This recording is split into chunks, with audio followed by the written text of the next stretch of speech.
Digitalks – подкаст о медиа и критическом мышлении. Эпизод 3. Хвост управляет собакой. Как социальные сети манипулируют вами в период выборов. Пару лет назад в Праге, в доковидную реальность, я попала в Музей современного искусства на очень любопытную выставку. Суть экспозиции сводилась к демонстрации того, как используются данные пользователей популярных сервисов свиданий, типа Тиндера и других аналогов, в предвыборных технологиях. Заполняются очень подробные анкеты, в которых есть пункты не только о росте, цвете волос или глаз, но и политические, религиозные убеждения, раса, круг интересов. Ну, вроде бы логично, чтобы подобрать максимально подходящую по всем параметрам кандидатуру. Сама такими приложениями не пользовалась, они в моей среде не популярны, но алгоритм действий понимаю. Ты подробно рассказываешь о себе, указываешь свои данные, предпочтения, и искусственный интеллект подбирает тебе возможную пару. Сибия, мы вообще поздоровались со слушателями. Селям алейкум! Вы слушаете подкаст Digitalks. Я Наджия Фими. А я Сибия Асанова. Сегодня поговорим о манипуляциях с пользователями соцсетей в период выборов. Digitalks. Итак, продолжаем. Вокруг сервисов свиданий вспыхнул скандал во время предвыборной кампании Дональда Трампа в США. Его обвиняли в том, что он незаконно использует данные сервисов свиданий для манипуляции общественными настроениями, умело вбрасывая информацию в нужную аудиторию в социальных сетях.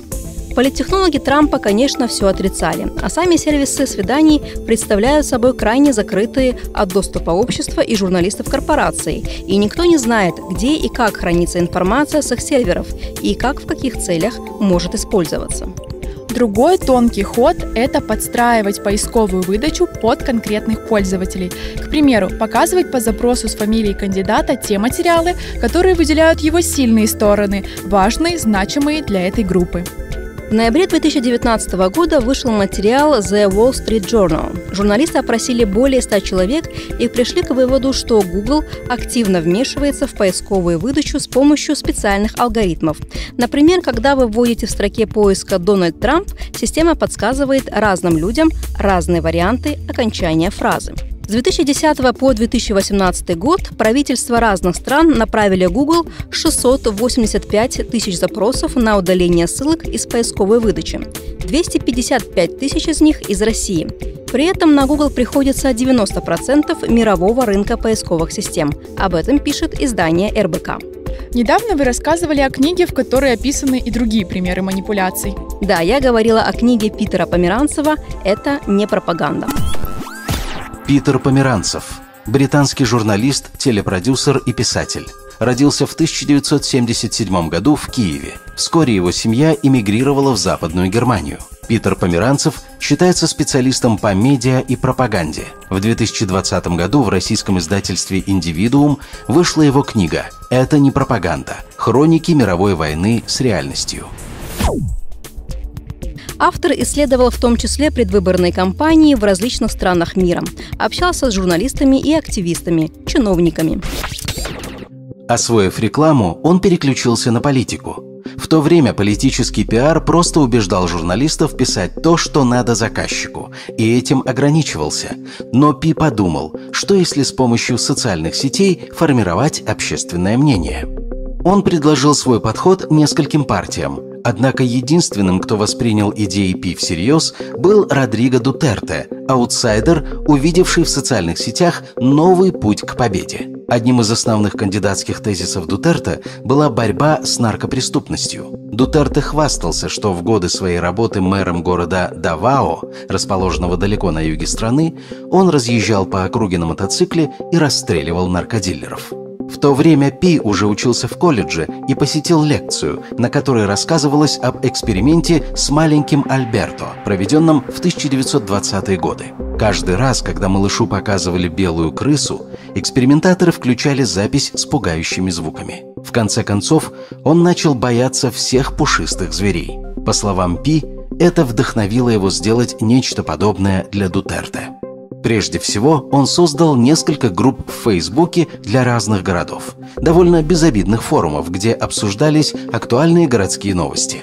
Была только одна тонкость. В каждой из групп нужно было использовать местный диалект, а их на Филиппинах сотни. Через полгода в каждой группе было уже около 100 тысяч участников. Затем работавшие на Пи администраторы начали публиковать новости о местных преступлениях ежедневно в часы наибольшей посещаемости. Преступления были самыми заурядными, но люди Пи в своих комментариях выстраивали прямую связь между преступниками и наркотиками. Говорят, что убийца был наркодилером или убитый приторговывал наркотой. Через месяц они вбрасывали по 2 подобные истории в день. Через 2 месяца – по 3. Преступность, связанная с наркотиками, стала популярной темой, и Дутерте возглавил все предвыборные рейтинги. По словам Пи, именно тогда он вышел из его пиар-команды и решил поддержать другого кандидата, ставившего во главу угла не страх, а вопросы экономического развития. Но было уже поздно. Дутерте избрали президентом. Теперь Пи жутко раздражают все эти толпы пиарщиков, которые приписывают победу Дутерте себе. Это был отрывок из книги британского исследователя Питера Померанцева «Это не пропаганда». Думаю, вас этот текст впечатлил так же, как и нас. Если вы спросите, как же не становиться игрушками в руках таких ловких манипуляторов, то, конечно, стоит понимать, что полностью избежать влияния мы не сможем. Но можем его значительно снизить, развивая критическое мышление. Об этом, собственно, и наш подкаст. В спорах в социальных сетях всегда нужно обращать внимание на то, кто пишет тот или иной комментарий.